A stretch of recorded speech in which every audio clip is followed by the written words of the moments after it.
ہند میں انوکھا مرکز تحفظ-ے-دین، یہ دین کا ترجمہ ہے مرکز تحفظ-ے-دین۔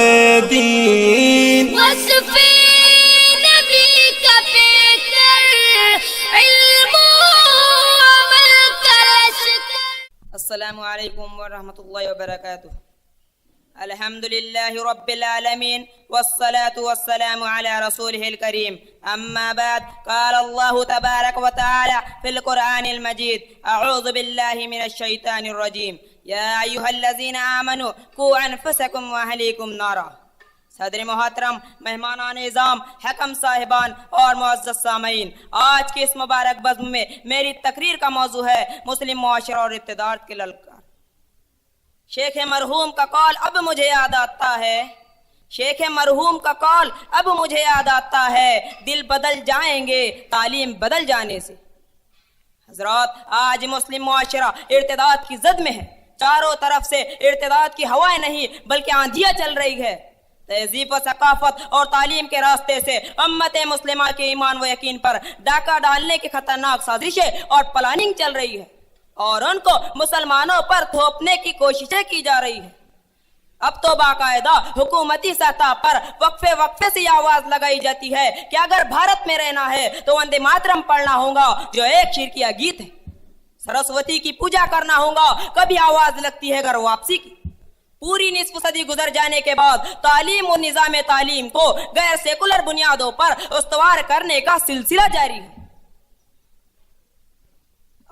اور اس بات کے واضح اشارے نظر آ رہے ہیں کہ تعلیم کی راہ سے ایک ایسے انقلاب کی تکمیل کا تہیہ کر لیا گیا ہے جو ذہنی ارتداد اور کلچرل انقلاب کے نام سے یاد کیا جاتا ہے، اور اس کی مکمل منصوبہ بندی کر لی گئی ہے۔ ہم سمجھتے تھے کہ لائیں گی فراغت تعلیم، ہم سمجھتے تھے کہ لائیں گی فراغت تعلیم، کیا خبر تھی کہ چلا آئیں گا الہاد بھی ساتھ۔ حضرات، جس طرح اپنے ایمان اور ارکان اسلام کی حفاظت ہمارا فرض ہے، اسی طرح اور اس کے لیے ہر ضروری انتظام ہمارا دینی فریضہ ہے، اسی طرح مسلمانوں کی نئی نسل کی دینی تعلیم کا انتظام اور مشرکانہ تعلیم سے بچانے کی جدوجہد وقت کا فریضہ، جہاد افضل و مقدس ترین عبادت ہے۔ اللہ تعالیٰ نے مسلمانوں سے اس بات کا مطالبہ کیا ہے کہ وہ اپنے ایمان اور اسلام پر قائم رہنے کی کوشش کرے، اسی پہ زندگی گزارے، اور جب موت آئے تو اسی دین و ملت پر آئے۔ وَلَا تَمُوتُنَّ إِلَّا وَأَنْتُمْ مُسْلِمُونَ، اور ہرگز نہ مرنا مگر تم مسلمان۔ اسی کی وصیت حضرت ابراہیم اور حضرت یعقوب علیہ السلام نے اپنی اولاد کو کی۔ وَوَصَّى بِهَا إِبْرَاهِيمُ بَنِيهِ وَيَعْقُوبُ يَا بَنِيَّ إِنَّ اللَّهَ اصْطَفَىٰ لَكُمُ الدِّينَ فَلَا تَمُوتُنَّ إِلَّا وَأَنْتُمْ مُسْلِمُونَ۔ یہی وصیت کر گئے ابراہیم علیہ السلام اپنے بیٹوں کو، اور یعقوب علیہ السلام بھی، کہ آئے بیٹو، بے شک اللہ نے تم کو چن کر دیا ہے دین، سو تم ہرگز نہ مرنا مگر مسلمان۔ حضرات، شریعت اسلامی نے ایک مسلمان کے لیے پیدائش سے لے کر موت تک اس کے انتظامات کیے ہیں، اور ایسا ماحول تعمیر کرنے کی کوشش کی ہے کہ جس میں مسلمان اس حقیقت کو فراموش نہ کرنے پائے کہ اس کا تعلق اس دین و ملت سے ہے جس کے دائی ابراہیم و محمد علیہ السلام تھے، جس کی بنیاد توحید پر ہے، اور وہ ایک الگ امت ہے۔ مسلمان بچہ جس وقت پیدا ہوتا ہے اس کے کان میں اذان دی جاتی ہے، اس کا اسلامی نام رکھا جاتا ہے۔ ناموں میں بھی ان ناموں کو ترجیح گئی ہے کہ جن میں ابدیت اور حمد کا اظہار ہے۔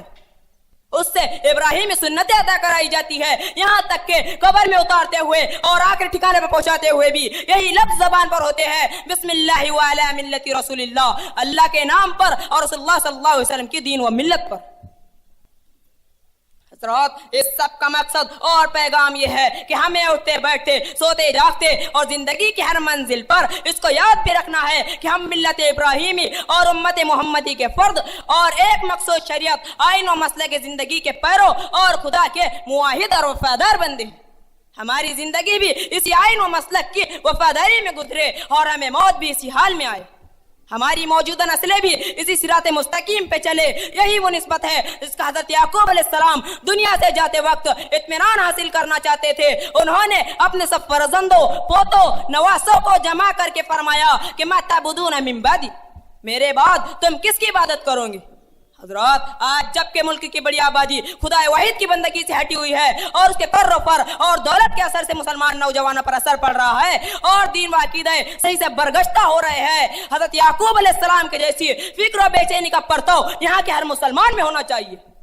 اپنے بچوں کو مشرکانہ عقائد اور خدا بیزار ماحول میں گھرا ہوا دیکھ کر ہر مسلمان کو اپنے دل سے یہ سوال کرنا چاہیے کہ یہ بچے اس ملک میں کس کی بندگی کریں گے، ان کا عقیدہ کیا ہوگا، یہ اپنے اللہ اور رسول کو پہچانیں گے یا نہیں، یہ اپنے دین اسلام کو جانیں گے یا نہیں۔ ظاہر ہے کہ اگر ان کی دینی تعلیم کا کوئی بندوبست نہیں ہوا تو ان کو ان کا دین اسلام کہاں سے معلوم ہوگا اور آخرت میں پھر ان کا کیا ہوگا۔ اس کے لیے آزاد مکاتب، صباحی و شبینہ مدارس، دینی مجالس، گھر کی تلقین و نگرانی، ماحول کی اصلاح، صحیح اور مفید کتابوں کی ایجاد، ایسے بہت سے ذرائع ہو سکتے ہیں۔ خصوصاً مدارس و مکاتب کا قیام اس وقت اتنا ضروری ہو گیا ہے کہ میں نہیں سمجھتا کہ اس وقت کی نئی نسل کی اسلامیت کی بقا اور تحفظ کے لیے کوئی اور تدبیر اتنی مؤثر ہو سکتی ہے۔ اس کے لیے آپ کے قومی فیصلے اور اجتماعی عزم کی ضرورت ہے۔ نشاں یہی ہے زمانے میں زندہ قوموں کا، نشاں یہی ہے زمانے میں زندہ قوموں کا کہ صبح و شام بدلتی ہے ان کی تقدیریں، خودی سے مرد خدا گاہ کا جمال و جلال کہ یہ کتاب ہے باقی تمام تفسیریں، حکیم میری نواؤں کا راز کیا جانے، ورائے عقل ہے اہل جنوں کی تدبیریں۔ وآخر دعوانا الحمدللہ رب العالمین۔ ہے ہند میں انوکھا مرکز تحفظ-E-Deen،